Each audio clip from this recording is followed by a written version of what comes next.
Welcome to Reality Talk America.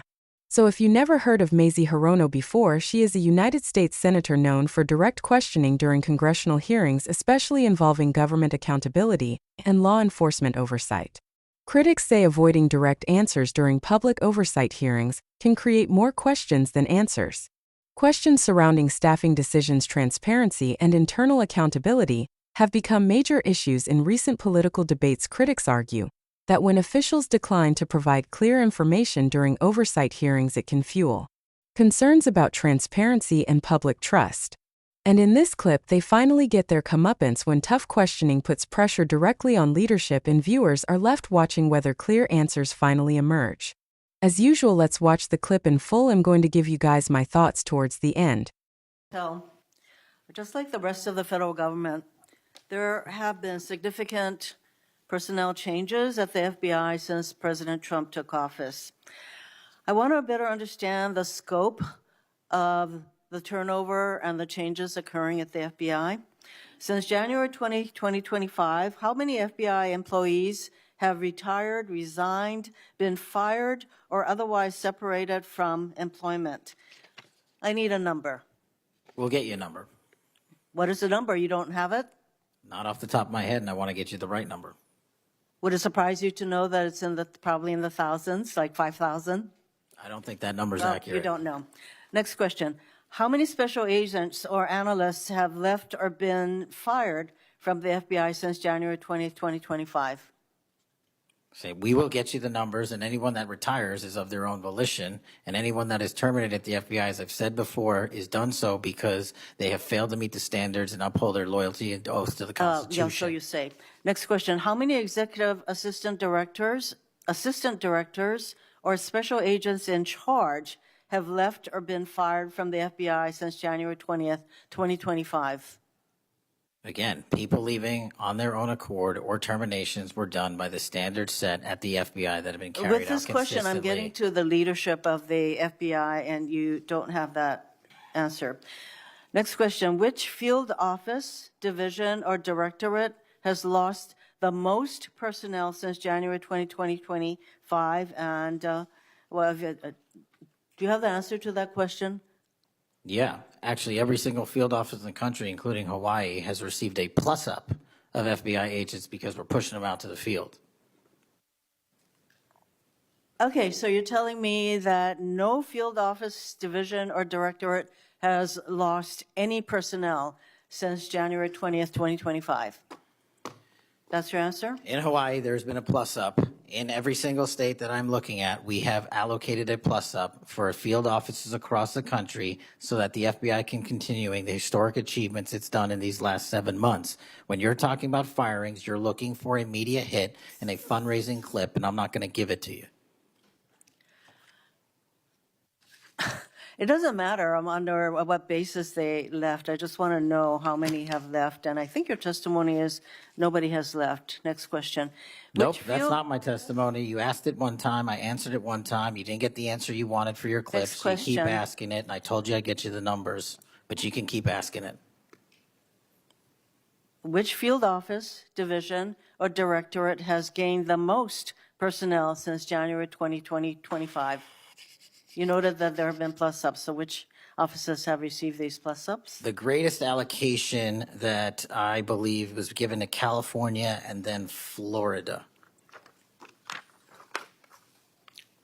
Where were those offices? California and Florida. Thank you. Director Patel, you often refer to FBI agents as cops. All of us, Democrats and Republicans, support the police officers who keep our communities safe. But while our states, cities, counties, and towns all employ police officers to protect our communities, Congress has empowered and equipped the FBI to take on missions that local police cannot, especially taking on terrorists, hackers, and spies. I'd like to assess how well the FBI is able to handle its specialized missions under your leadership. The FBI is the nation's lead federal law enforcement agency for investigating and preventing acts of domestic and international terrorism. And yet the executive assistant directors in charge of the FBI's national security and intelligence branches were both forced out at the beginning of the year. Who replaced them in those positions? Excellent qualified personnel to lead the mission of arresting 23,000 violent criminals this year alone. That's twice as many as before. Who took the places of I'm not going to give you any names so you can attack them. Why not? So you can attack them. I'm not doing that. The You're not people gonna sitting give in me the those seats names are of- extremely qualified to handle the job. We You're not would gonna not give have me the the names results. of personnel who We would should not be have the on your- reduction Right, of fine, violence in the moving state on. of Hawaii if we did not allocate the Earlier resources we this did. year, FBI counterterrorist special agents and investigators were reassigned to assist with immigration enforcement. Reportedly, these counterterrorism experts were returned to the jobs they trained for in late January after Iran threatened to retaliate for our strikes on their nuclear facilities. Have those experts remained in the jobs they trained for since that time? Yes or no? FBI agents' primary responsibility is exactly what they are assigned to do. We always work with our So since they interagency returned part. to their positions, If you're not are going to they let me still at answer, those why don't you positions? just do your soliloquy in the 4.5 minutes you have I left? am not asking for a soliloquy. It's just a yes or no. Are those people who were returned to their jobs still on those jobs? Yes or no? They never left. What was that? They never left their primary job. It is a surge of resources in law enforcement working with the interagency to combat violent crime and reduce They were violent never- crime in okay, they were never historic reassigned to do proportions. That's your testimony. Okay, Director Patel, the FBI is also the lead federal agency for investigating cyber attacks and Yes. cyber intrusions, both by foreign nation states and by non-state hacker groups. Since President Trump's inauguration, the executive assistant director in charge of the criminal and cyber branch and the head of the FBI's cyber division have both left the FBI.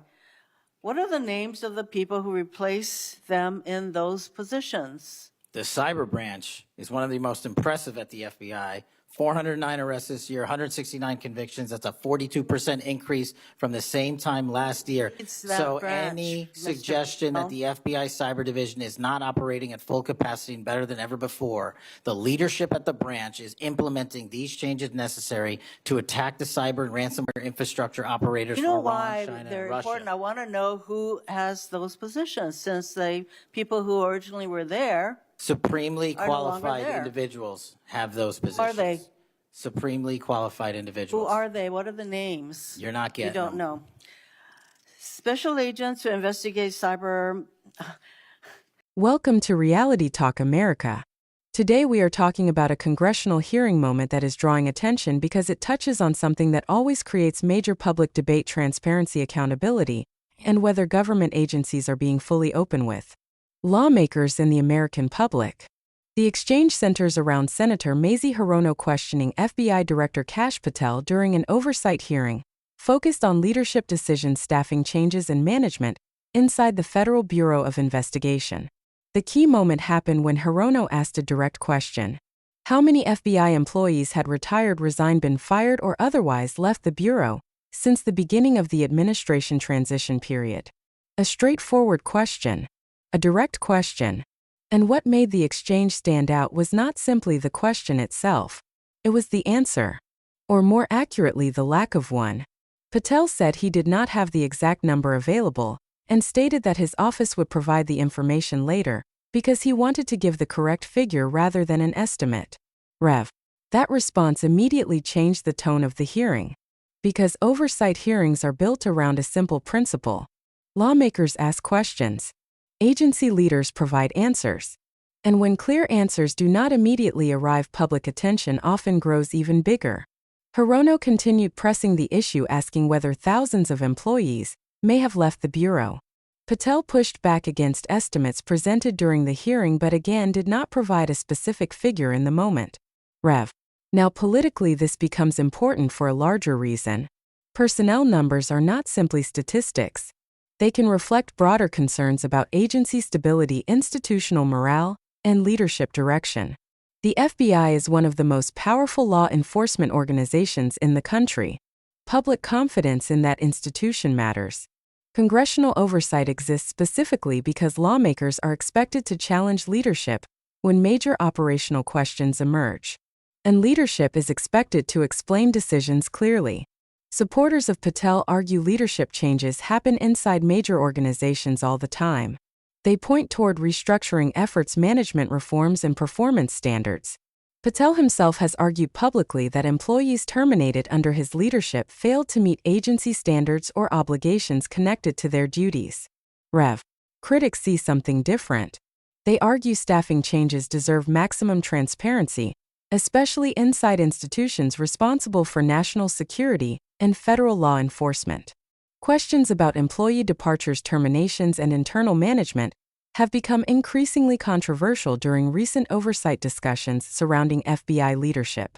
Senate Judiciary Committee +1. And this is where moments like this become politically powerful, because hearings are not only about information, they are about perception. Viewers watching at home are not evaluating spreadsheets. They are evaluating confidence, preparation, clarity, and accountability. People notice hesitation. People notice uncertainty. People notice when difficult questions produce incomplete answers. Now, to be fair, leadership officials frequently avoid giving exact figures during hearings when they do not have verified information directly in front of them. Providing inaccurate numbers during congressional testimony creates its own problems. Government leaders are expected to provide accurate information, especially under oath. But politically speaking, declining to answer immediately can create another problem entirely. It can create the appearance that information is unavailable, inaccessible, or being withheld. Whether that perception is fair or unfair, it becomes part of the political story. That appears to be exactly what happened here. The discussion shifted beyond staffing numbers. It became a larger debate about transparency, institutional trust, leadership accountability, and public confidence in federal agencies. The FBI already operates under enormous scrutiny from every political direction imaginable. Questions surrounding internal management, staffing decisions, and agency culture have become major issues in public debate over the last several years. Senate Judiciary Committee and congressional hearings amplify those debates, because lawmakers are not only speaking to officials sitting in front of them, they are speaking to millions of voters watching afterward. That is why moments like this spread so quickly online. A direct question, a missing number, an exchange that leaves viewers debating whether leadership should have been more prepared. Some viewers walk away believing Patel handled the situation responsibly by refusing to guess. Others walk away believing leadership should already know those numbers immediately.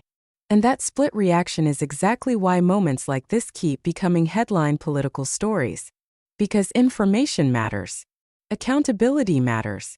Transparency matters. And when a hearing ends with unanswered questions, the conversation rarely stops.